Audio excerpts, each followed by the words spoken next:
ഏവർക്കും സിനിമാ വാർത്തകളിലേക്ക് സ്വാഗതം. ലാലേട്ടൻ്റെ ദൃശ്യം 3 സിനിമ അങ്ങനെ സിനിമയുടെ 20-ാം ദിനമായ ചൊവ്വാഴ്ചയിലേക്ക് എത്തിയിരിക്കുകയാണ്. സിനിമയുടെ ഇന്നത്തെ കളക്ഷൻ നോക്കുമ്പോൾ ഇന്നും സിനിമ മികച്ച കളക്ഷൻ തന്നെയാണ് നേടിയെടുക്കുന്നത്.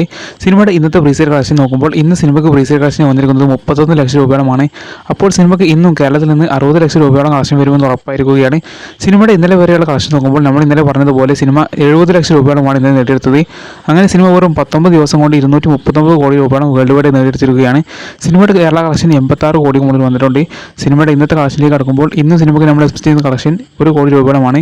അങ്ങനെയെങ്കിൽ ഇന്നത്തോടെ സിനിമയുടെ കേരള കളക്ഷൻ 87 കോടി രൂപയും സിനിമയുടെ വേൾഡ് വൈഡ് കളക്ഷൻ 240 കോടി രൂപയും എത്തുന്നതായിരിക്കും. ഇന്ന് ചൊവ്വാഴ്ച ആയതുകൊണ്ട് തന്നെ ഇന്നും സിനിമയ്ക്ക് മികച്ച കളക്ഷൻ നേടിയെടുക്കുന്നതായിരിക്കും.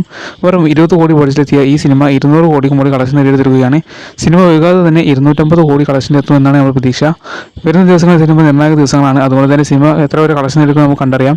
എന്തായാലും നിങ്ങൾ സിനിമ കണ്ടോ നിങ്ങളെ എപ്പോഴും തീർച്ചയായിട്ടും കമൻറ്റ് ചെയ്യുക. ഇതുപോലുള്ള സിനിമ വാർത്തകൾക്കായി ഈ വീഡിയോ ലൈക്ക് ചെയ്ത് ചാനൽ സബ്സ്ക്രൈബ് ചെയ്യാൻ മറക്കല്ലേ.